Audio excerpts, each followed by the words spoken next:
Hi, happy Women's Day, although I don't think Mithila and I belong to the tribe that believe that you need a special day to celebrate womanhood. We're going to dive straight into who we are first, because that's pretty important on how the basis of our presentation here is. So Mithila has a very unique combination of expertises. So she's graduated as a journalist. She's done her MBA from a very premier B school in India, and now she's doing a second master's. She spent 5 years at Diageo, the guys who make Johnny Walker. And yeah, that's pretty much how she gets introduced all the time. But so she spent 5 years there, and her last role was there as a senior innovation manager. I come from the world of sport. I worked in the sports business industry for 12 years, an industry that needs to work a little bit harder in bridging the gender gap. I worked with the Formula One team, and my last role was with a 21st Century Fox company. And I'm going to now let Mithila just take this over.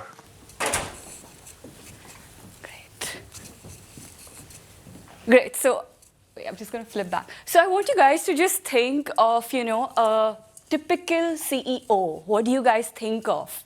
And 9 out of 10 of you all will be thinking exactly the same thing. And I'm thinking of, some guys who look exactly like this. So middle-aged men in suits, very important, with fancy ties and shiny leather shoes. And they all look the same. And sometimes you might find a woman who's fortunate to be part of this all-male club, but few and far between. And it's actually the crux of what's going on there. It's something Kunal and me saw repeatedly when we were working in the corporate world, that there are a lot of women, very talented women in the middle management, but as you kind of get to the top, all these women just vanish. It's so strange, and we're going to these are numbers you guys have been seeing again and again, and the numbers are slightly different depending on what source you use, but they're all alarming and they're all pretty disappointing, I would say. The fact that women are underrepresented and that they're not, showing up in the top management. And this is despite the research showing us again and again that having women in the top management is actually very positive for the performance of the company. You also know that having women in the top management leads to significantly higher organizational innovation. And innovation is a buzzword today. So it's so strange that we know that women impacts business performance positively, but where are all the women? So what Kunal and I developed to address this was a 6-pillar framework. And the idea was that, we wanted steps that were tangible, that, corporations would be happy to take forward without getting into too much of theory, because corporates don't necessarily like that. And we recognized that, the pillars would be based on specific solutions at the organizational level and at the individual level. So it was important to recognize that there are certain factors which overall influence the philosophy and the culture and the intent of the organization as a whole. And then there are specific factors which are directed at specific individuals and basically setting them up for success or just facilitating that they get the due that they deserve. So this is what our framework looks like, and you can see that we've divided it at the organizational level and the individual level. And I'll quickly just touch upon these points so you all get a glimpse of what we're thinking. So I'll start with the organizational level.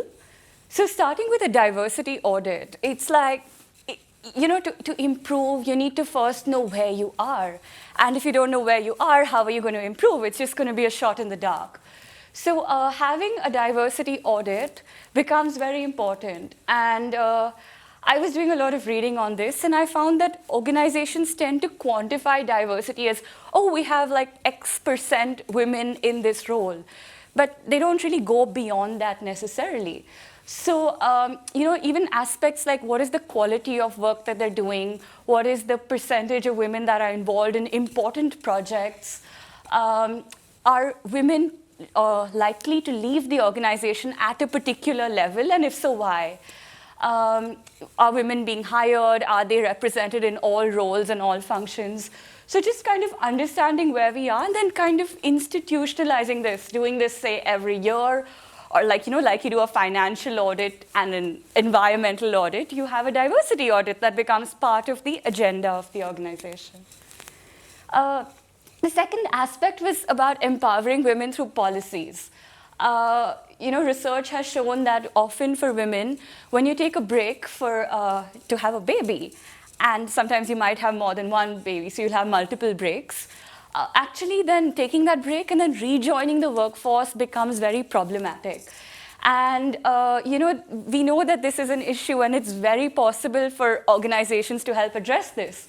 One example that I know is a company in India called Godrej that runs this initiative called Careers 2.0, where they kind of give women who are going in and out of maternity like special guidance, support, flexi hours, lots of such things. And it's institutionalized, so the woman doesn't feel like she's asking for a special favor or anything. Everyone knows it, accepts it. And also the other aspect is that a lot of organizations have very linear roles. Like, you start at this level, after 2 years, you advance to the next level, 3 years. It's very linear. For a woman going in and out of maternity leave, this career path doesn't work, because suddenly if you take a year out, it basically means that you're falling 1 year behind compared to your peers. And that's awful, right? You're basically asking women to then prioritize what matters to them.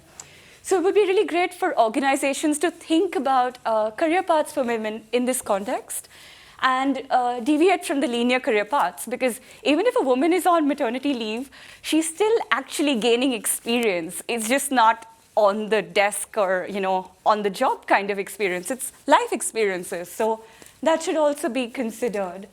Climate of equality, and this was something we've all been speaking about today, which is great. Quotas are great to have the numbers looking good, but organizations should not rely on quotas to get the message across. It's about facilitating, it's about supporting women, whether it's in terms of equal wage or the overall climate in the organization. So no token quotas in the long term, definitely not a long-term strategy. And I'm quickly going to hop over to the individual levels. Now, these are more specific and targeted to the female employees. Like I was saying, career path planning. Women should know what their road map to the top is. And so research shows us that women often tend to get limited to certain kinds of roles in the organization. But when you're looking for a CEO, you would want someone who's had the entire breadth of experiences. So suddenly that same female employee who is actually so talented is at a disadvantage. And like we were saying, birds of a feather flock together. So male managers are more likely to promote people who resemble themselves. So if you have a proper roadmap, a career map for that woman, you kind of eliminate all these biases, right? Another aspect was mentorship. And this was something I personally faced when I was in the corporate world.